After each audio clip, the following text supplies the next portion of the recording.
ये आकाशवाणी रायपुर है। छत्तीसगढ़ी समाचार बुलेटिन के संग धर्मेंद्र दुबे के जय जोहार। आज के प्रमुख समाचार। प्रधानमंत्री ह बजट घोषणा ऊपर राखे गए वेबिनार ला संबोधित करत कीन कि जम्मो लोगन मन ला बढ़िया शिक्षा के सुविधा दिवाना उखर पहली प्राथमिकता हरे। अंतर्राष्ट्रीय मातृभाषा दिवस के मौका में काली ले प्रदेश के जम्मो प्राथमिक स्कूल मन में भाषाई सर्वे करे जाही और प्रदेश के 10 आकांक्षी और 2 हाई बर्डन जिला मन में अवैया महीना ले राशन कार्डधारी परिवार मन ला फोर्टिफाइड चाउर बांटे जाही। अब समाचार विस्तार ले। प्रधानमंत्री कीन है कि युवा मन देश के भावी नेता और राष्ट्र निर्माता हरे। उच्च शिक्षा के बारे में बजट घोषणा ऊपर राखे गए वेबिनार ला संबोधित करत ओमन कीन कि शिक्षा क्षेत्र ले जुड़े 5 क्षेत्र में सबले पहली जम्मो लोगन मन ला बढ़िया शिक्षा के सुविधा दिवाना उखर पहली प्राथमिकता हरे।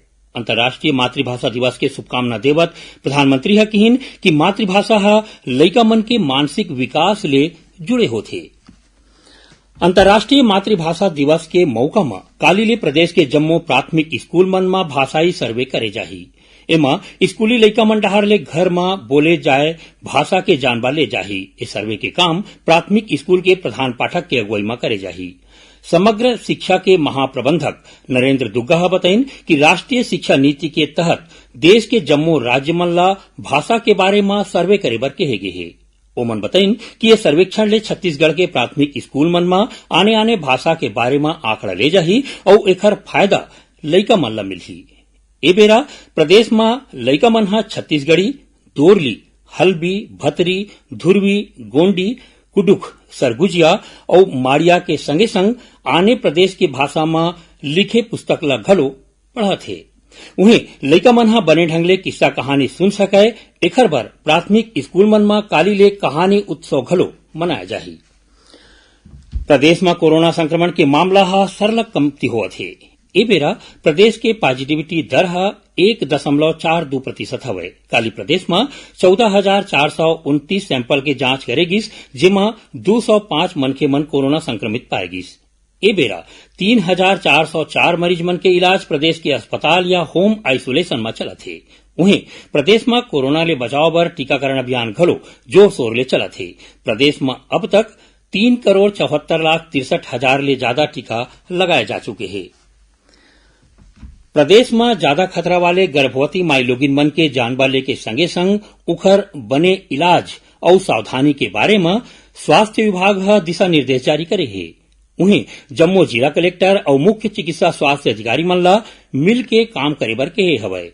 स्वास्थ्य और परिवार कल्याण विभाग के संचालक डॉक्टर प्रियंका शुक्ला बताइन कि ज्यादा जोखिम वाले गर्भवती माई लोगिन मन ला जिला चिकित्सालय, सामुदायिक प्राथमिक स्वास्थ्य केंद्र मन में बेरा बेरा में जांच के संगे संग सर्जरी के सुविधा दे के बात कहे गे हे। डॉक्टर शुक्ला कहिन कि ऐसा प्रयास करे ले प्रदेश में मातृ और शिशु मृत्यु दर में कमी आ सकथे। प्रदेश के 10 आकांक्षी और 2 हाई बर्डन जिला मन में अवैया महीना ले सार्वजनिक वितरण प्रणाली को तिले राशन कार्डधारी परिवार मन ला फोर्टिफाइड चाउर बांटे जाही। कुपोषण और एनीमिया के कमी ला दूर करैया ए चाउर ला राष्ट्रीय खाद्य सुरक्षा अधिनियम के तहत राशन कार्ड ऊपर देवैया फोर्टिफाइड चाउर के पूरा पैसा ला राज्य सरकार ले दे जाही। जानबा के मुताबिक ए फोर्टिफाइड चाउर ला बांटे के काम कोरबा, राजनांदगांव, महासमुंद, कांकेर, नारायणपुर, दंतेवाड़ा, बीजापुर, बस्तर, कोंडागांव, सुकमा और 2 हाई बर्डन जिला कबीरधाम और रायगढ़ जिला में करे जाही। छत्तीसगढ़ी समाचार बुलेटिन आप मन आकाशवाणी रायपुर ले सुनत हव। छत्तीसगढ़ के खबर ले है आपके वास्ता और खबर के विश्वसनीयता ले है हमार वास्ता। आकाशवाणी समाचार रायपुर के प्रादेशिक समाचार बुलेटिन के संगे संग हमार समसामयिक कार्यक्रम आप रेडियो के संग अपन मोबाइल में घलो सुन सकत हो। आकाशवाणी समाचार फेसबुक, ट्विटर और यूट्यूब में घलो हावय। हमार फेसबुक पेज हरे Chhattisgarh news on AIR, Twitter handle CGAIR news और हमार यूट्यूब चैनल हरे छत्तीसगढ़ AIR न्यूज। तो अब रेडियो के संगे संग आपके मोबाइल के माध्यम ले हम आप तक पहुंचत हन। छत्तीसगढ़ के हर खबर पर सुनत रहो आकाशवाणी समाचार। अब आगू बाढ़बो बाँचे समाचार कोती।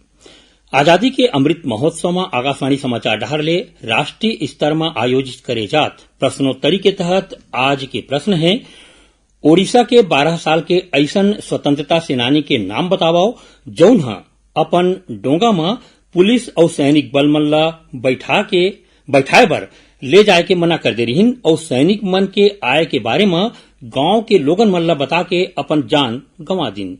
ओखर बहादुरी ला जाने माने उड़िया कवि सची राउतरे के कविता बोटमैन ह अमर कर दे रहीस।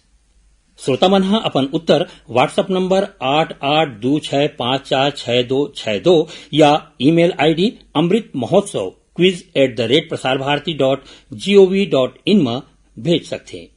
ये प्रतियोगिता पर एक झिन भाग्यशाली प्रतिभागी ला विजेता के रूप में चुने जाही और काली के समाचार प्रभात में विजेता के नाव के घोषणा करे जाही। विजेता ला ई प्रमाण पत्र घलो दे जाही।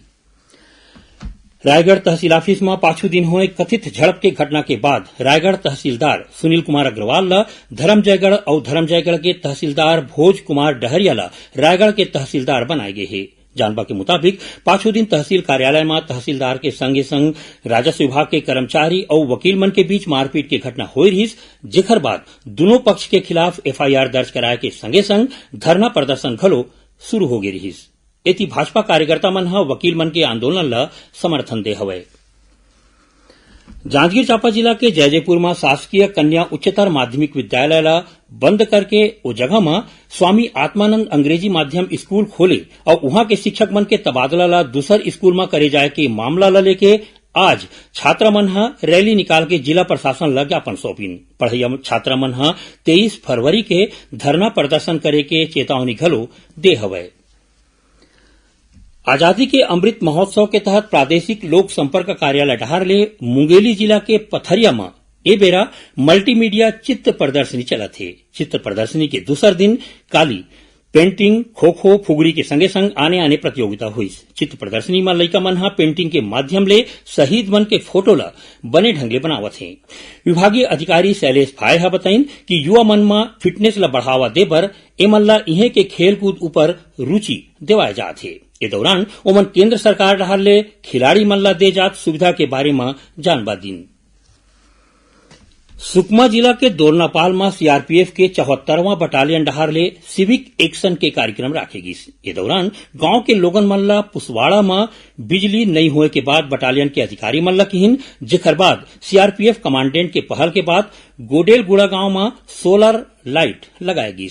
एकर पहली बटालियन कोतिले पोलमपल्ली में युवा मन बर क्रिकेट प्रतियोगिता के घलो आयोजन करेगी। माओवादी मन ला विस्फोटक जिनिस पहुंचाए के आरोप में पुलिस ह राजनांदगांव जिला के सीमा ले लगे गढ़ चिरौली ले 4 जिन माओवादी मन के सहयोगी मन ला गिरफ्तार करे है। उन्हें एक जिन आने सहयोगी के तलाश करे जाथे। गिरफ्तार माओवादी सहयोगी मन के तीर ले पुलिस ह 14 बक्सा कार्डेक्स वायर जब्त करे है। अखिल भारतीय मेडिकल प्रवेश परीक्षा नीट में एकलव्य आदर्श आवासीय विद्यालय के 12 जिन छात्र मन ला सफलता मिले है, जिमा ले 11 छात्र मन के एमबीबीएस और एक जिन छात्र के चयन डेंटल पर हो है। आदिम जाति और अनुसूचित जाति विकास मंत्री डॉक्टर प्रेम सिंह टेकाम ह ए परीक्षा में पास हुए छात्र मन ला बधाई दे हवे। अब थोड़कुन समाचार सार में। बस्तर संभाग में शिक्षा विभाग में प्रमोशन में अनियमितता के शिकायत के जांच बर 3 सदस्यीय जांच समिति गठित करे गए है। रायपुर पुलिस हा प्रतिबंधित नशीला टैबलेट, ब्राउन शुगर और गांजा तस्करी के आरोप में 2 जिन अंतर्राज्यीय के संगे संग 4 जिन लोगन में गिरफ्तार करे है। और कोरिया जिला के मनेन्द्रगढ़ वन मंडल के चटनिया गांव में पाचूरतिया एक ठिन हाथी हा अब्बड़ उत्पात मचाई। आखिर में प्रमुख समाचार एक घाव फेर। प्रधानमंत्री ह बजट घोषणा ऊपर राखे गए वेबिनार ला संबोधित करत किहिन कि जम्मो लोगन मन ला बढ़िया शिक्षा के सुविधा देवाना ओखर पहली प्राथमिकता हरे।